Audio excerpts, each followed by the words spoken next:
$1,000. Use the promo code SGPN at Underdog Fantasy for 100% deposit bonus up to $500.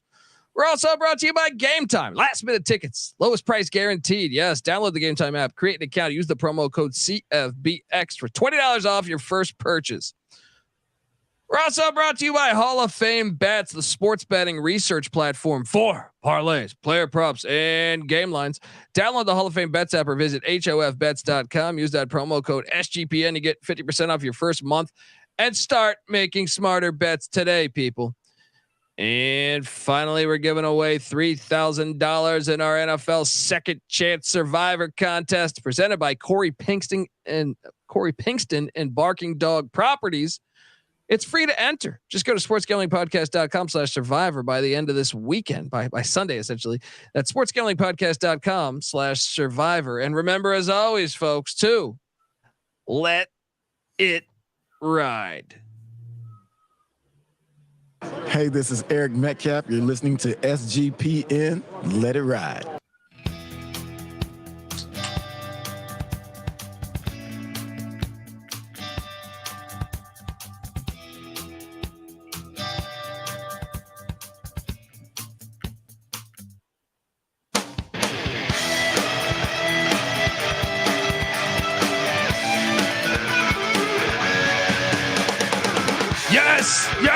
Yes. Woo! Welcome to the FCS college football experience. Week 7 reaction show. It's been a wild week. Can't wait to talk about it. Shout out to the chat, the Old Fashioned Football Podcast, and J Mark. I know he was at a college football game this weekend supporting, as anyone should do. Go out and support college football and listen to the Old Fashioned Football Podcast too. A very unique football podcast with whiskey. I highly recommend it. Check it out if you get a chance. If you like an old fashioned, get it, the Old Fashioned Football Podcast. Yeah, I mean, we had a great weekend of football. Had some big time games, some surprising results, in my opinion, that kind of have me really excited to talk about, each conference race and what is going on here. But first, you're probably wondering who the hell I am, and that's fair. My name is Colby Swigga, Database Dan, aka Pick Dundee. That's not a pick. This is a pick. He was raised in the land down under, where a man thinks on his feet, speaks with his fists, and lives by his wits. When Dundee happened, he was a superstar. Nobody knows nothing. Somebody knows. Double the price, but no one touches Dundee. Oh, we had a lot of big time games. I mean, it was a lot of fun. It was a lot of fun watching some of these games. I mean, Brown Princeton, unbelievable game. Even had Presbyterian Dayton on, unbelievable game. Richmond, Rhode Island was good. Montana, Idaho. How about what's going on in the Dakotas? Fucking Dartmouth was involved in a good one. We could go on and on and on. We're going to talk about it all. I am joined by my co-host. They call him the Gulf Coast Guru. He's down there in the Gulf of Mexico. He's out there on all those jet skis and yachts and wakeboards and power. What's that shit when you go when you parasailing? He's parasailing his way through life. I can't talk, folks. Give it up for the Gulf Coast Guru himself, Mike Rose. How you doing, brother? Brother, I wish my life was half as cool as you explain it every week, but hey, I'm just going to roll with it and say it is. I do all those things. I'm a Floridian Ric Flair. Woo! Love it. Hey, he lives in Tampa now, from what I understand. So they're all down here. I don't know what happened. They all migrated. It's the retirement home for all their bad backs and CTE. Man, dude, what a wild week we had, though, man. What a wild week. When you consider, well, first off, St. Francis beat the hell out of Wagner on Thursday, but I want to go chronologically, but first I think I'm going to break that rule in a way, because we had shocking results in a lot of games that really this was just a wild weekend of college football. You had my Eastern Washington was up 41-14, I think, going into the fourth, and lost 42-41. Shout out to Cody Hawkins and the Idaho State Bengals for getting the unbelievable. Maybe it was late third. I don't remember, but I remember it was 41-14. And Idaho State scored 28 unanswered at the Holt Arena. That's a huge win for Cody Hawkins, because Idaho State's been really bad for a while. And by the way, Jordan Cook, I believe, was the quarterback for the Bengals. Threw for a cool 389, getting it done. Holy hell. I mean, that's so people don't realize how bad Idaho State was. And I get it. They're just 2-4 now. But I think Cody Hawkins has done an unbelievable job in year one. First off, they kept it within one score at San Diego State at the snapper week one, right? And that was impressive in its own right to me, right? Just the fact, if you knew how bad the Bengals were previous years, they haven't been good since fucking like Merrill Hodge. And then when you look at the other outings, like, yeah, the Northern Colorado win was his first win, but I was more impressed with some of the losses. An 8-point loss in Missoula to Montana.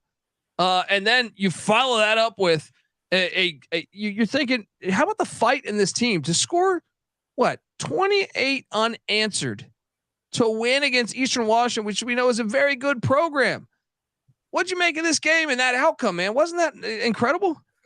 Well, first of all, the gambling gods giveth and they taketh. I hit on that Stanford play earlier in the FBS before the weekend, and I was pretty stoked about that. But I had Eastern Washington in this game, so they took it right back from me in another wild one. But I mean, you said it exactly. It's the fight. We've talked about it a couple other times with this team, and we talked about it when they played Northern Colorado. We're not seeing the fight out of Northern Colorado, but you are seeing it out of Idaho State. I mean, this is a team that had a coach charged with murder last year. I mean, and now they're out here, they're beating Eastern Washington. Not on this staff. This is a brand new staff. Cody Hawkins comes in. That was the previous staff, but yes. You got a clean house. You got a clean house out there. I just felt like this weekend, the slate had some heat, but some of these outcomes, I feel like we should just jump right into that to the other school in the state of Idaho, the Vandals, who I thought was a national, and they still are a national championship contender. However, the way we had seen Bobby Hawk's Montana Grizzlies play thus far this season. Remember, they went down to Flagstaff, got beat down by Northern Arizona, and they just hadn't passed the eye test, whether it was the Butler game, whether it was the Ferris State game, whether it was the Idaho State game. A shocking result at that filthy Kibbe Dome there. Montana wins 23-21. The game was fantastic. It was on ESPN2. Grizz win. We ate shit on this one. I was shocked by this outcome. And the Grizz, basically jumping back into the mix as being a contender by winning on the road at a top 10 team. What'd you make of this one? Yeah, I mean, they've really called our bluff here and turned it on all of a sudden. They're kind of sitting pretty here now. They got a bye week. They come out of the bye week. They got Northern Colorado, very winnable. They got Sac State at home, which I would actually at this point favor them. And then they have Portland State, who knows, they're looking like a juggernaut. But then you got Montana State at home this year, so they really kind of control their own destiny. And maybe we called off the dogs on them a little too early. Yeah, and I mean, I was shocked by a number of games. I'll go chronologically now. There was a few other ones that just were fucking like huge shocks to me. It's you know what, man, this is shaping up for an awesome FCS season, in my opinion. South Dakota State seems like they're way better than everybody else, but we'll get to them in a second. Going chronologically, the first game, Yale 31, Sacred Heart 3. Oh man, I thought Sacred Heart would at least get a touchdown. The spread was like 24. They did not cover. You were right. I was wrong. I didn't bet this, but Yale does it at the Yale Bowl. Any thoughts on your Pioneers there, Sacred Heart? Well, it brings up probably the question I was kind of wondering is, I think this might be mine. Who's the team you think you were most wrong about coming into this season? I think Sacred Heart for me, they're probably my number one most wrong. Yeah, I got a couple. That's a good question. Maybe as we trickle through here, I'll figure that one out. One of the best games of the day, I had this on the screen, was Princeton Brown. This game was unbelievable. Brown wins 28-27 in overtime and really rallied. They scored 14 in the fourth to get it to overtime. It looked like it was going to be the Princeton Tigers to get it. It was nice. It was kind of a rainy day. It was just fantastic weather, but Brown gets the win in overtime. Unbelievable. This is almost like Idaho State's rally. They essentially basically, 21-6 in the final, overtime and fourth quarter.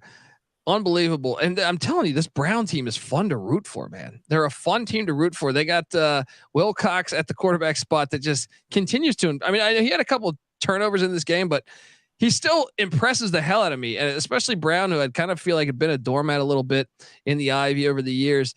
There's an excitement around this program. They're fun to watch, man. They're fun to watch. They moved to 3-2 now. And who'd you take in this matchup? I don't remember. I had Princeton in this one. So it's kind of the Ivy League this year. It seems like every spread's around 3 points, which I guess makes sense, but it's been pretty cut and dry. I just keep getting too cute and going against it. Brown, I just didn't see the train keep rolling here, but now you really look, their second game of the season, they played Harvard at Harvard, and it was a 3-point loss, which is actually a really freaking impressive loss. Yeah. So this Harvard's a wagon right now. Yeah.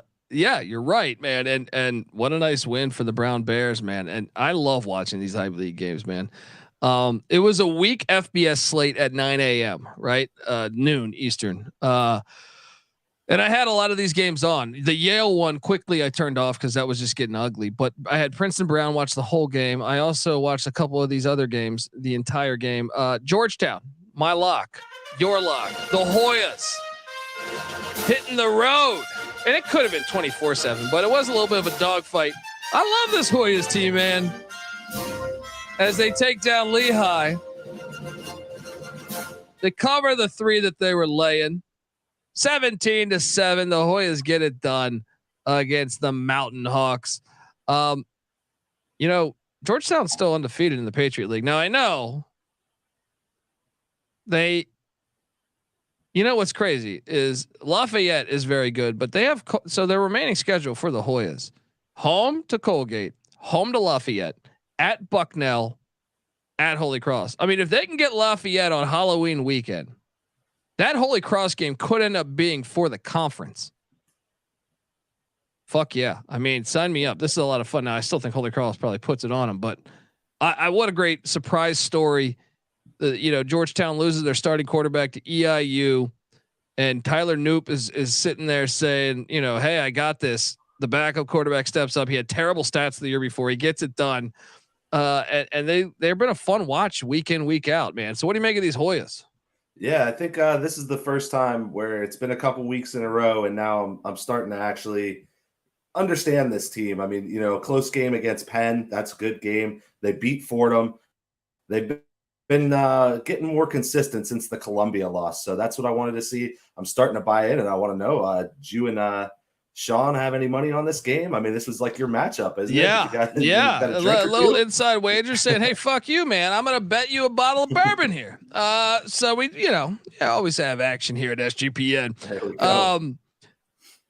We were spot on the Toreros coming cross country to New York to take on the Marist Red Foxes. And I was watching this game early. I feel like San Diego got off to the early 7-0 lead. Then Marist scores 21 unanswered. The Red Fox win 30-16. You don't just go cross country. You don't just go cross country into lined off field at Tenney Stadium and grab the dub. Shout out to the Red Foxes for getting it done. They needed that one. And that's a big win there, as the Pioneer League is looking very interesting right now. We're going to talk more about that in a second, but we were both on Marist. Pretty easy handicap, just going cross country again,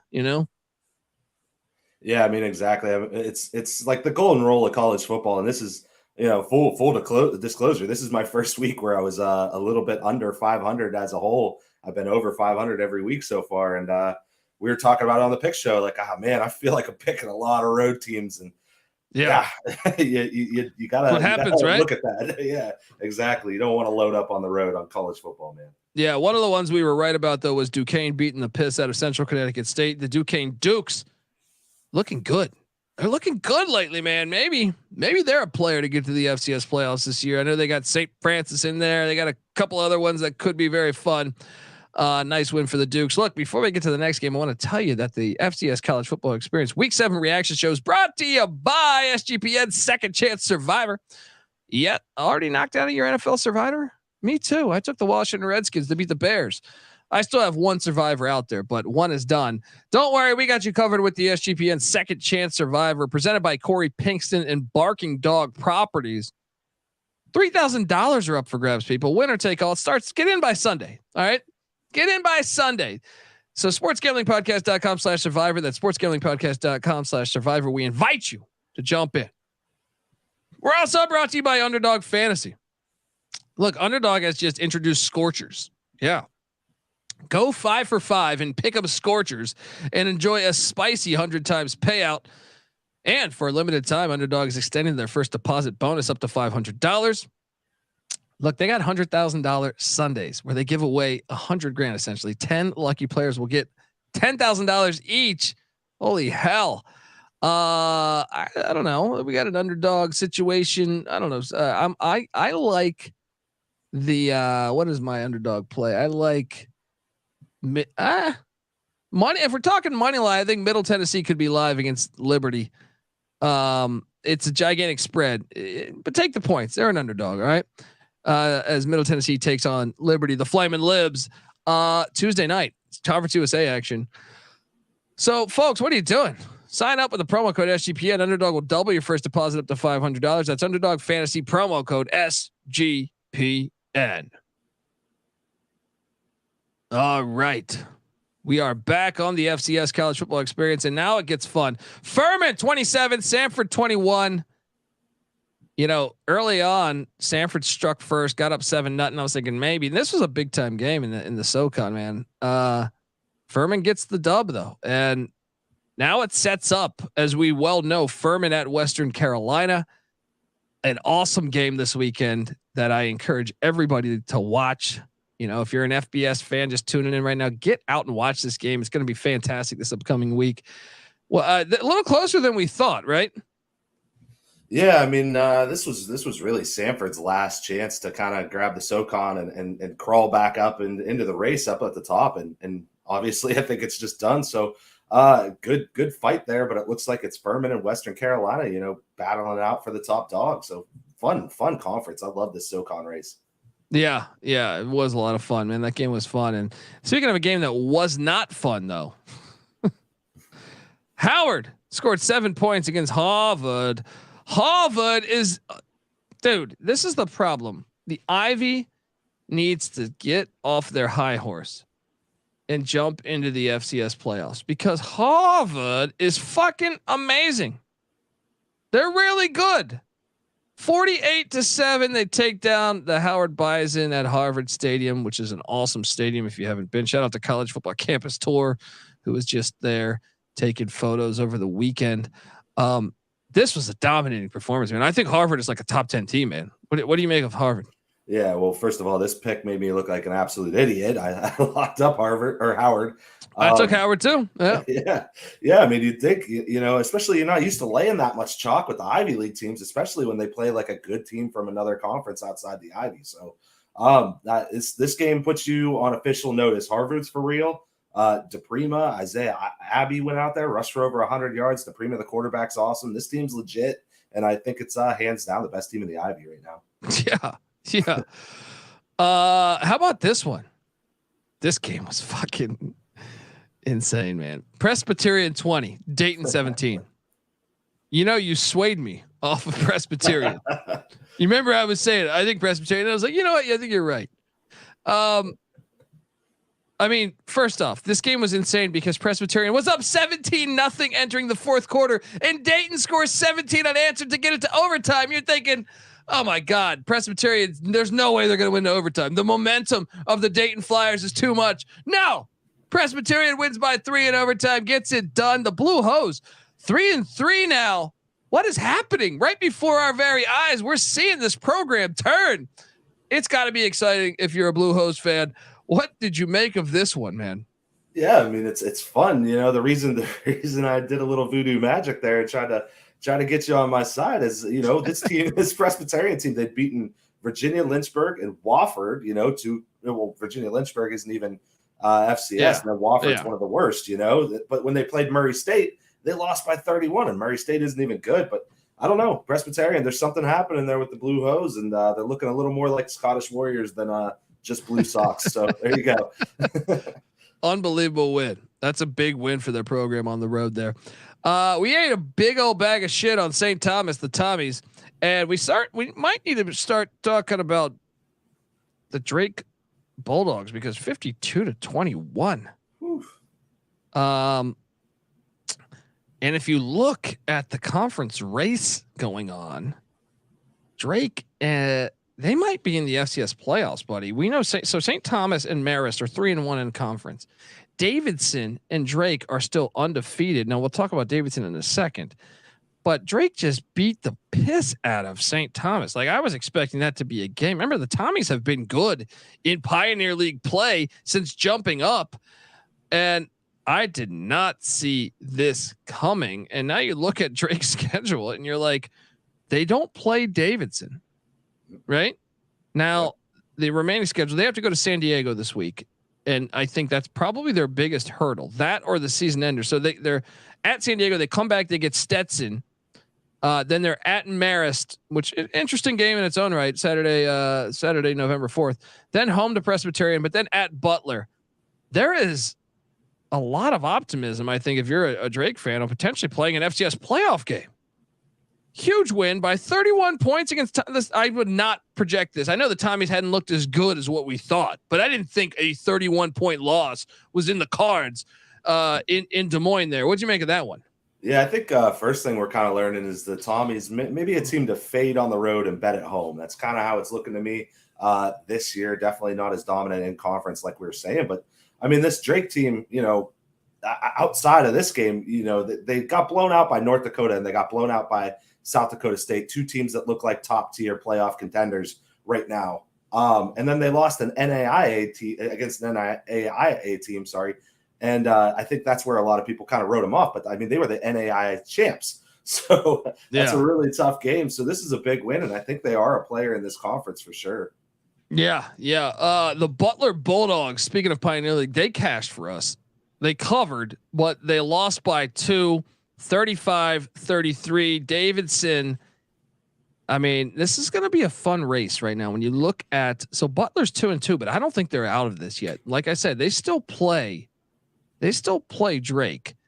And I believe they don't get Marist. So it's going to be very tricky, the situation down the stretch here. Cause I don't think St. Thomas, they still can't make the playoffs this year. I think they have 1 more year or 2 more years to wait. It's 2. So you're in a situation where you have Morehead State with 2 losses, with 2 wins and 2 losses.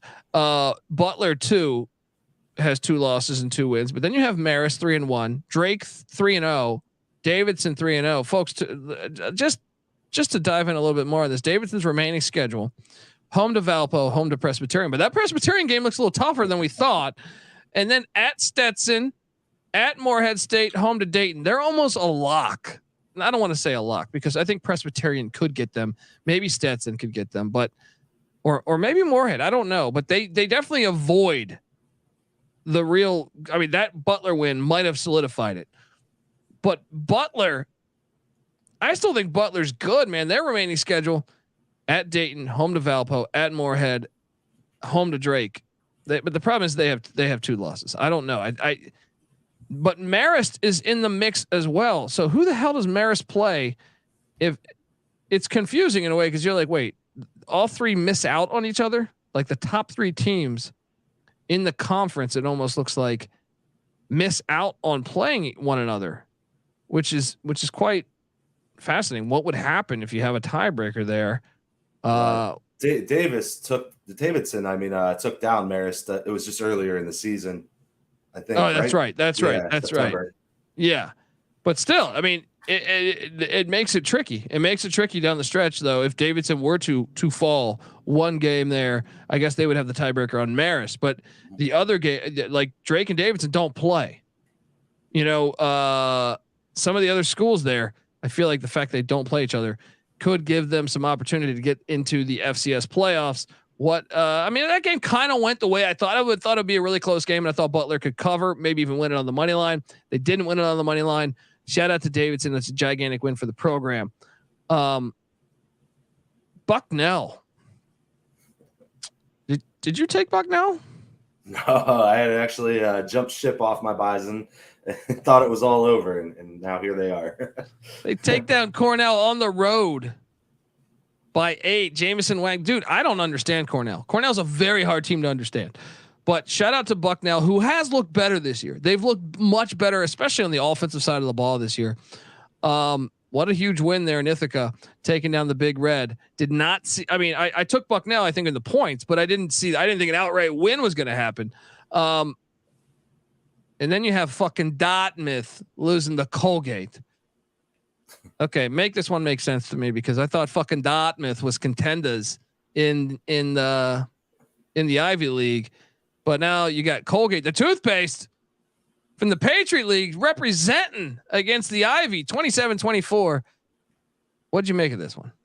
Yeah, those are 2 games in a row there. Cornell and Dartmouth, both 2 teams that really disappointed me, and they both Dartmouth just this week, but Cornell's kind of been like falling off a ledge here slowly but surely. And Colgate was a team I thought was going to be okay, and then they started off the season looking like an auto fade. They couldn't do anything, and now here we are. They've beaten Cornell and Dartmouth in back-to-back. I mean, there was a bye in between, but they've beaten them back-to-back in a row here. So I don't know, maybe Colgate turning it on a little bit outside of conference, but still. And I don't know. Cornell, I think panic button I'm hitting, but Dartmouth, they could still bounce back here. Yeah. So we locked up this one and we hit, but man, did we have to sweat. VMI -1.5 at the Citadel. We hit, but man, we had to earn it. It was 10-10 at halftime, folks. It was 13-10 in favor of the Citadel starting the fourth quarter and kind of midway through the fourth quarter. And then VMI put it together on a long drive to go up 17-13. Citadel kind of moved the ball a little bit on them. Then VMI with the critical interception. This rivalry game is always fun. VMI is 3-3. Danny Rocco's got them ahead of where we projected. I think the Keydets. I thought it'd be a tough. I mean, it's still not going to be. I don't think an amazing first year, but in a way, if you're a VMI fan, I think it is a great step in the right direction. 3-3, big time win. We cover. What do you make of the Keydets taking down the Citadel Bulldogs? Well, tale of 2 teams rebuilding this year, and it's definitely going different directions now for VMI. The rest of the schedule: Sanford, Chattanooga, ETSU, Furman, Western Carolina. So maybe 1 win there against ETSU if they get that one, but it is on the road. Citadel, however, we're searching for 1 win this year. They got Sanford, they got Mercer, they got Wofford, and ETSU. So they better beat Wofford. They're looking at a 0 burger there. Yeah. We were all over this one here in the CAA, which is trying to project the CAA right now. I mean, I guess you got Delaware, but after Delaware, Villanova 21, Elon 0. Elon just looked really good, and then Villanova shuts them out and wins by 3 touchdowns. A dominating performance by the Wildcats. Who's the best? So we know Delaware and Nova are going to square off the final week of the season. Who the hell's the best team in this conference? Because I look at this, and I really think there's a lot of decent teams in this conference. Okay, you got Delaware, Villanova, Richmond's now 3-1. We'll talk about them in a minute. Elon, obviously, we saw beat William and Mary. William and Mary's 2-1 in the mix. Albany is 2-1 in the mix. Monmouth is quietly 2-1. Rhode Island is 2-2, but we think they're good. Campbell's 2-2, but we think they're good. And somehow New Hampshire's 1-2, but we know they're good. This is a wide open CAA. Yeah, this is an awesome conference, and yeah, like you said, it's going to come down to the final game of the year when Villanova and Delaware square off, because those look like two of your front runners. Definitely Delaware. As far as Elon, I'm not really even writing them completely out of the picture yet. I still think they're a really good team. It's just what's that? 56 straight points to nothing in the last 2 years against Villanova. So there's obviously something. Yeah. Villanova has their number, and it just is what it is. Unbelievable.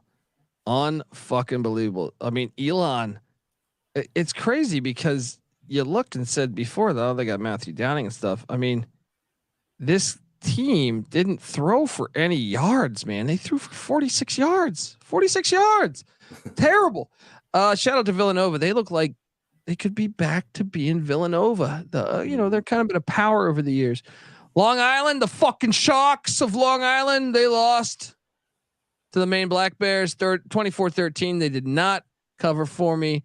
The fucking Sharks let me down. You took the fucking Sharks too, didn't you?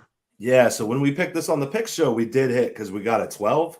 But I bet this game in real life on come Saturday, and the number was 11. So not great.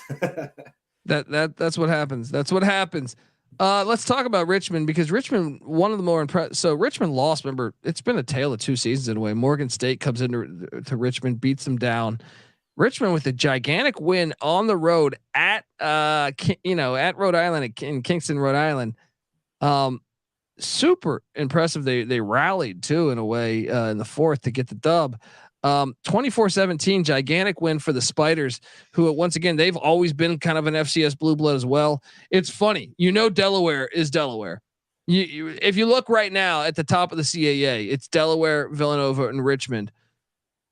Then it trickles down to a bunch of other schools. A lot of them have the same record, but coming into the year, we kind of thought regression from Delaware, regression from Richmond. I think we were kind of bullish on Nova, but you're kind of seeing the three old school blue bloods in the CAA rise back to the top and say, whoa. This ain't a down year for us. We rebuild and go. We don't rebuild essentially. It's a system. So huge win for the Spiders on the road there against Rhode Island. A bit surprised by that outcome. You? Yeah, very surprised and disappointed. I'm Rhode Island is a team I'm really pulling for this year. So it was upsetting to see that happen with you just figure a quarterback like Hill that's been there for a while, they're going to rise to these situations. And this is a disappointing loss because Richmond, even though they're sitting, up there towards the top, it's not a team I'm truly believing in now. However, winning that game, and now you got North Carolina A&T on deck, Campbell, which is somebody that maybe they should still be able to beat, even though they're extremely talented. I mean, this is a team that could be getting rolling late. Yeah, definitely. All right, folks, before we get to the next game, I want to tell you that the FCS college football experience is brought to you by Game Time. Yes, buying tickets to your favorite event shouldn't be that stressful. Game Time is the fast and easy way to buy tickets for all sports, music, comedy, and theater that is near you with killer deals on last-minute tickets and their best price guarantee. You can stop stressing over the tickets and start getting hyped for the fun that you'll be having at that very event. All right. So snag the tickets without the stress with Game Time. Download the Game Time app, create an account, use that promo code CFBX for $20 off your first purchase. Terms apply. Once again, create that account, redeeming code CFBX for $20 off. Download the Game Time app today. Last minute tickets, lowest price guaranteed. We're also brought to you by Hall of Fame Bets. Win bigger by betting smarter this NFL season with Hall of Fame Bets, the sports betting analytics platform for parlays, player props, and game lines. Research every NFL, NBA, MLB, and soccer bet with historical stats and data. Stop betting in the dark and join over 30,000 users researching with Hall of Fame Bets to craft more intelligent, data-driven parlays. Download the Hall of Fame Bets app or visit hofbets.com. Use that promo code SGPN to get 50% off your first month and start making smarter bets today, people. All right, we are back on the FCS college football experience, and one of the more shocking. How about this? I guess I wasn't shocked. I wasn't shocked at the result, but the score I was. Monmouth 61, Hampton 10. Holy hell! Yeah, and Monmouth's starting to find their stride too. I see Jong Lee in the chat there shouting us out for one. Thank you very much, but asking Hampton if they're fade moving forward and. Probably against Delaware, but I mean, this Monmouth team is really finding themselves. I've been kind of proved wrong by Hampton a bunch of times so far this season, so I wouldn't say they're in an auto fade bucket. It's just they ran into a buzzsaw of a team that's figuring it out this year. Yeah. I mean, unbelievable. Hampton is on auto fade. Moving forward, and I rode them. No, I don't know. Well, there's some duds in the CAA. If they get a couple other shitty teams, maybe A&T and Maine coming up. Yeah, but Maine's starting to look a little bit improved, man. Mm-hmm. This one I was watching. I did not Hampton Monmouth. I didn't catch any of that one, but I caught the Albany New Hampshire game, and I got to credit New Hampshire because it looked like Albany was going to run away with it. Like if you ask me, like mid third quarter, I thought Albany was, had kind of dictated the pace of the game and seemed like they were going to win it. New Hampshire comes roaring back, scores 17 in the third, 24 to 24 points in the second half. And they get a huge win. They needed that win to not fall that far behind in the CAA as they win 38-31 against our boy Reese Poffenberger. Just a very impressive performance. Poff still threw for 373, by the way, but he did have 2 critical interceptions. And I think that was a big factor, but also Max Brosmer lit it up for the Wildcats with 342. So a lot of offense, huge win there for the Wildcats of New Hampshire. And I can play this song for you. W-I-L-D, Cats. W-I-L-D, Wildcats. Buddy Pugh in South Carolina State. Tough. Tennessee Tech. Shout out to GBO Farms. We were wrong on that. GBO Farms and his Golden Eagles come into South Carolina and win 28-7. Kind of a dominating performance by the Golden Eagles. Penn and Columbia. Penn they know how to win these close games, man. They just keep on winning close games. And Columbia looks certainly improved, but I mean, Penn was kind of down the whole game. And they score 10 in the fourth and make the key plays in the fourth quarter to get themselves a win. What do you make of this Quakers team? Yeah, I'm probably the wrong person to ask because I was super bought into them, and they've kind of been letting me down. Especially, I saw there was all kinds of protests up at Columbia University, and campus was shut down. So I went into straight football mode, and I was like, "Oh my god, protests and the campus is shutting down." I'm throwing more on Penn, so I went even heavier, and I got -3.5. So lost that bet too. Little upset about that, but Penn, I mean, the real test is coming up this week. They have Yale, and it's at the Yale Bowl. So we're going to really find out what this team's made of. I mean, they look like they're towards the top of the heap, probably maybe the 3rd best team in this conference, but I don't know. We're going to see the separation between them and Yale this week. Yeah. Yeah. Another awesome game that I did have on the TV here. And folks, if we get a chance, go back and watch this one. Because Youngstown battled back to make it a game, but they lost at the end of the day. South Dakota 34, Youngstown 31. The Coyotes are 5-1.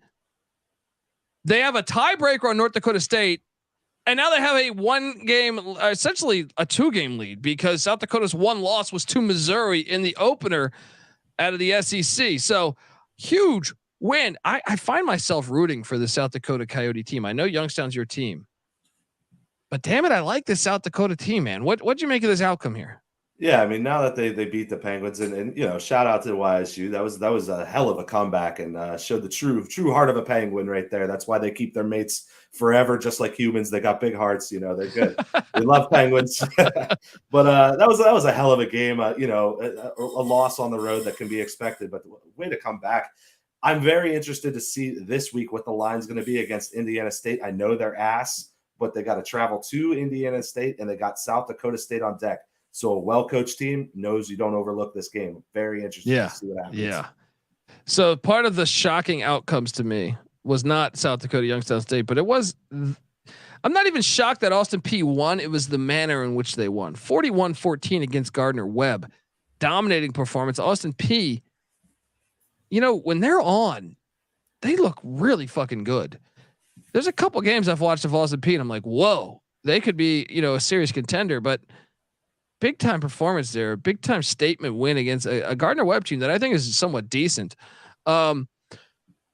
Morehead State took down Valpo 24-21. Morehead's 3-3. I don't think either of us had Morehead 3-3 6 weeks into the season or 6 games into the season. Huge win there. And then the big one, man. And we got to stop and talk about this one because the Fighting Hawks of North Dakota 49, the North Dakota State Bison 24. I think we touched on this in the off season. We touched on it 2 weeks ago when South Dakota beat North Dakota State. They missed their time to jump, man. I mean, they still should jump because I think that's the natural thing they should do. But this team, I wonder where they're going to finish in conference. And I mean, you're looking at a situation right here where they're 4-2 with 2 Missouri Valley losses, and they haven't even played South Dakota State yet.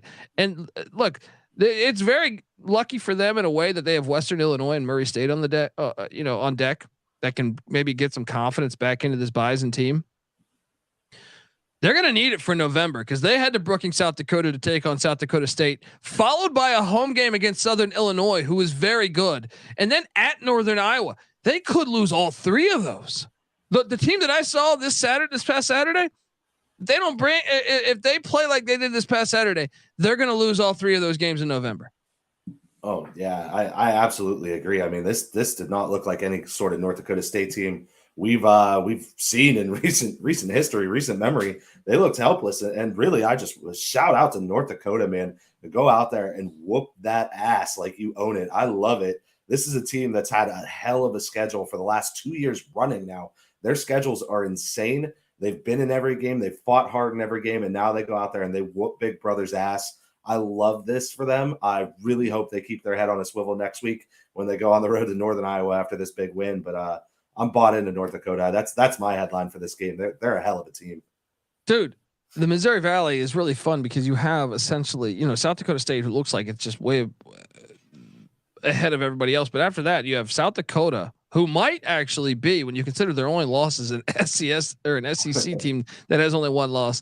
Then North Dakota State, Southern Illinois, the Salukis, and by the way, Northern Illinois just beat Ohio.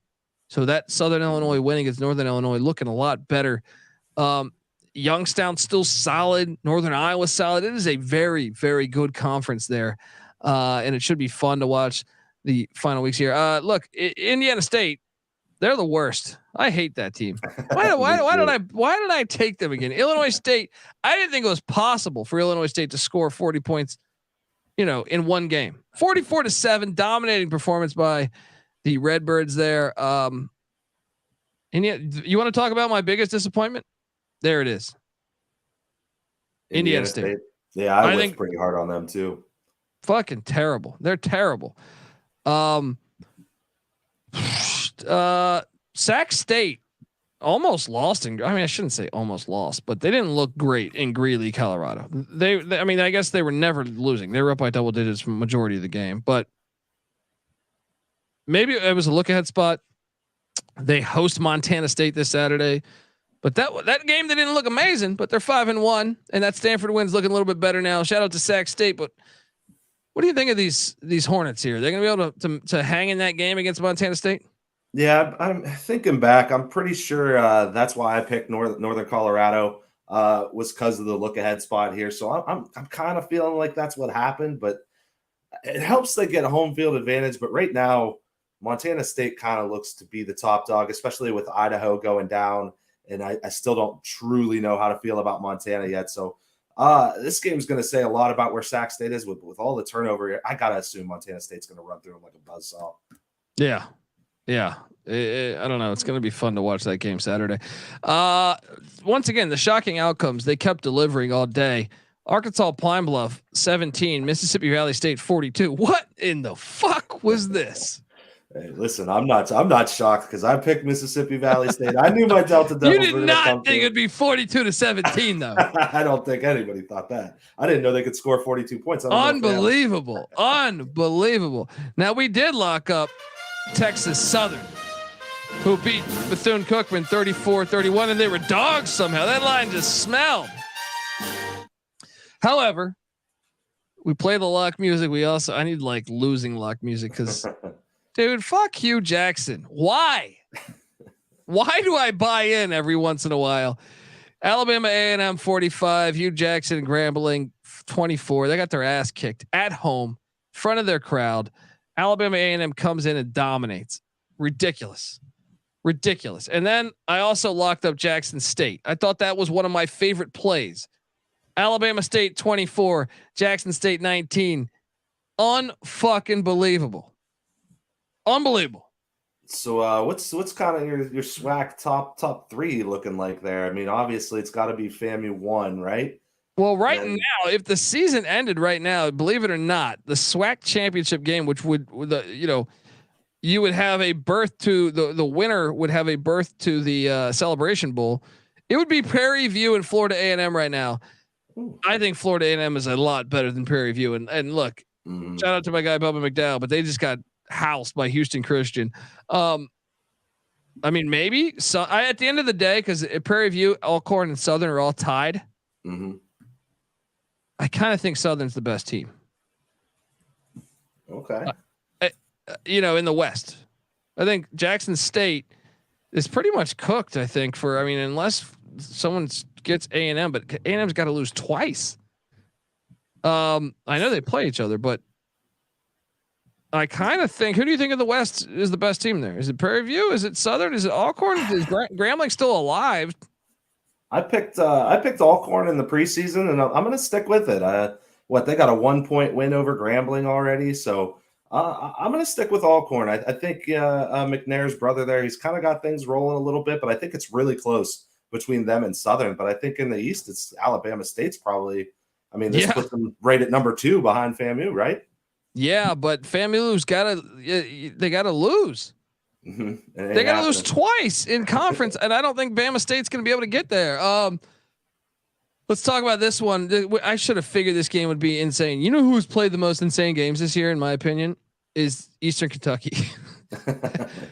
It's either Eastern Kentucky or Southeast Missouri State. Every one of those games against FCS competition has been fucking insane. Eastern Kentucky wins 41-35 in double overtime. The UAC giving us classics every fucking week. Most underrated conference in the FCS. What'd you make of this one, man? Yeah, this one was wild. I had my eyes on this one because I bet Eastern Kentucky, but I really like this Tarleton team. There's something about them that's fun. I love their running back room. So this game lived exactly up to expectations. It kind of broke down the way we thought it would. So this is kind of one of my favorite games that happened. I caught a decent amount of this game too. It was a lot of fun watching this one. Then you had Eastern Illinois, Southeast Missouri State, 35-28. And they kind of did it the way opposing teams have done it to them all year. They score 14 in the fourth, finally come from behind and beat EIU. Tough loss for our Panthers, as that game was fantastic though. SEMO needed that more. They were the more desperate team. They needed that one more. How about this one though? South Dakota State 41, Northern Iowa 6. Should we just give them the national championship now? Because they're dominating. It's really looking that way. I mean, this was a game you were kind of hoping that South Dakota State or Northern Iowa would keep it close, and it wasn't even in the ballpark. It's looking like South Dakota State's just on a different plane of existence from everybody but Montana State at this point. Yeah. Delaware 21, North Carolina A&T 6. Vincent Brown did cover. He covered. How about the Salukis? They bounced back, win 27-6 at the Racers of Murray State. Nice win there. Wofford got beat down by East Tennessee State. I didn't see that big of an ass whooping coming. 41-10. How about Fordham going on the road to a CAA team, Stony Brook, and winning 26-7. And we were both on different sides of this game. Portland State 45, NAU 21. These Vikings, these pesky Vikings, showing signs of life. They're going to be a tough out the remainder of the season. I should have known. I'm my Scandinavian heritage. I'm ridiculous for continuously fading Portland State. That's another team I was super wrong about this year. This team could score, man. It's really interesting to see. Hear me out here on this. If Portland State, they're 3-3 now, right? There are 3 losses though. 2 of those are to Oregon and Wyoming. So they only have 1 loss in FCS play, and that was at Montana State in a 2-score game. If they beat Idaho State this week, they're home to Idaho State, home to Eastern Washington. Those are I almost feel like they should be favored in both of those. I don't know about the EW game. Maybe if they win those 2, they'd be 5-3. Then they're at UC Davis and what I think could be their biggest game of the season left. Then they're home to Montana, and I think they could be live in that. And then at Northern Colorado. Watch out for these Vikings, man. Yeah, I agree. I mean, if they get a lead on Montana, I absolutely think they could take that game, and that should be right before the Montana or the Brawl of the Wild. So that's definitely going to be a look ahead spot. I say we go ahead and call that one now. Lock up Portland State getting the points in that game because that's like the perfect spot. Yeah, so Davis, like you said, big game there. Yeah, the Bryant Bulldogs beat the piss out of Robert Morris. Shout out to Bryant, big time win. Lamar beats Southeast Louisiana, and my boys. Yeah, dude, don't look now. They're in first place in the Southland. They're 3-0. IDub is 2-0. Nichols is also 2-0, but Lamar 3-0 in the Southland, getting it done. Lindenwood unfortunately did not get it done for us. It's the Buccaneers of Charleston. You were right. I was wrong. 24-10. Charleston Southern gets the dub. Abilene Christian takes down North Bama 30-13. I don't think that was that surprising. I think we took Bama in the points, but Abilene gets the cover. Chattanooga with a big win against Mercer, and that means Chattanooga sitting there. So Chattanooga's 4-1.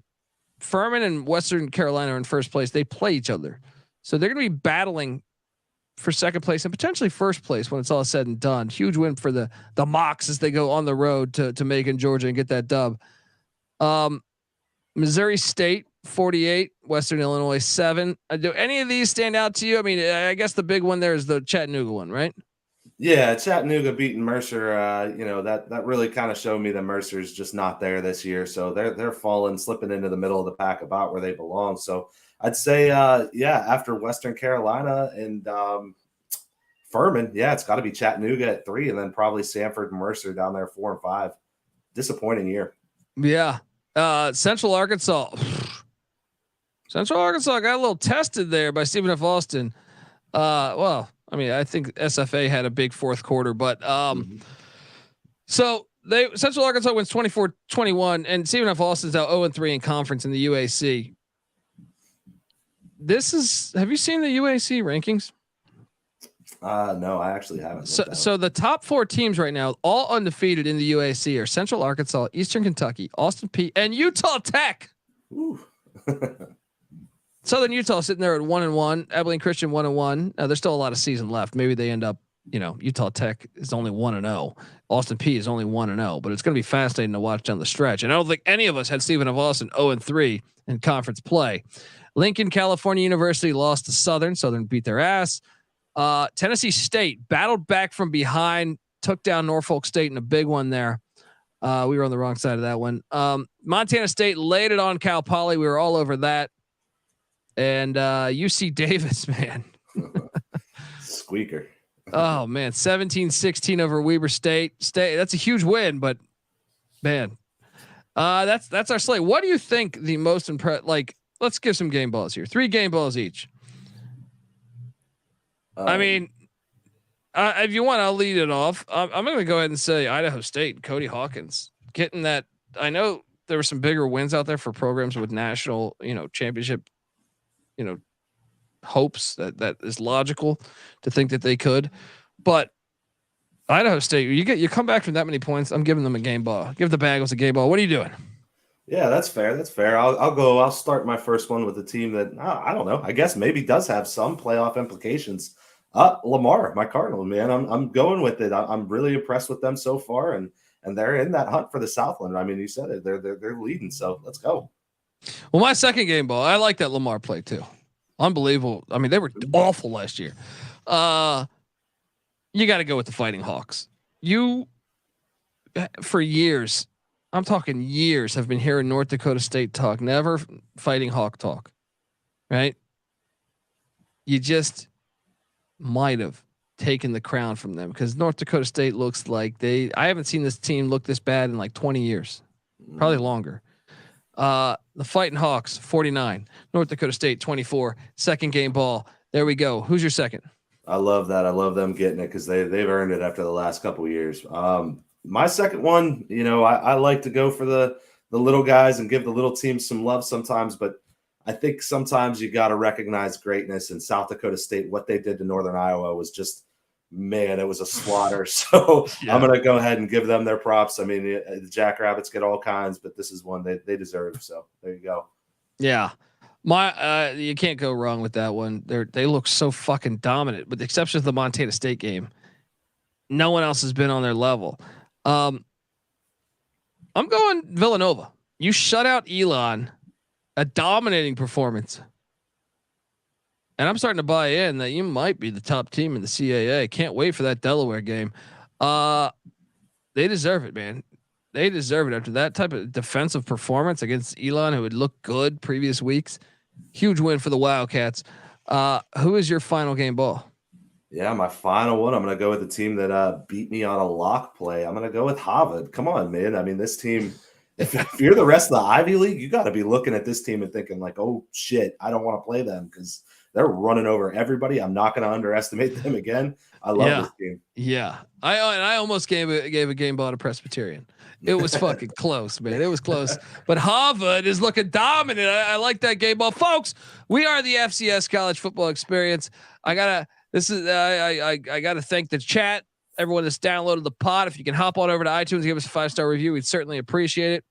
Look, we'll be back on Thursday with our week 8 preview and picks. It's a loaded week, so a lot of big time matchups. In case you're one, I mean, we have a couple Thursday games: North Carolina Central, Morgan State, Southeast Louisiana, Northwestern State. A couple big time rivalry games there.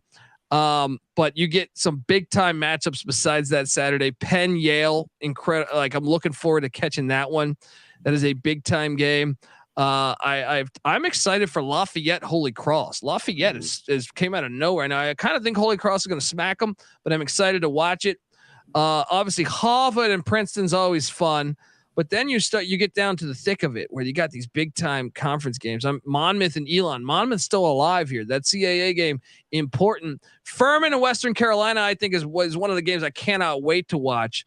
Probably the game of the week. But then you have also South Dakota State hitting the road to Carbondale, Illinois to take on Southern Illinois.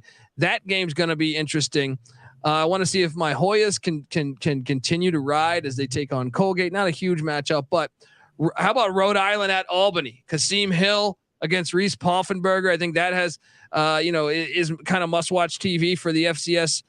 North Dakota hitting the road, taking on Northern Iowa. Dangerous letdown spot. Northern Iowa's a good team. We talked about Drake heading to San Diego. I think that game's intriguing. And then Montana State, Sac State. And there's some other decent games in there that I breezed over, but it is a very good week of FCS college football.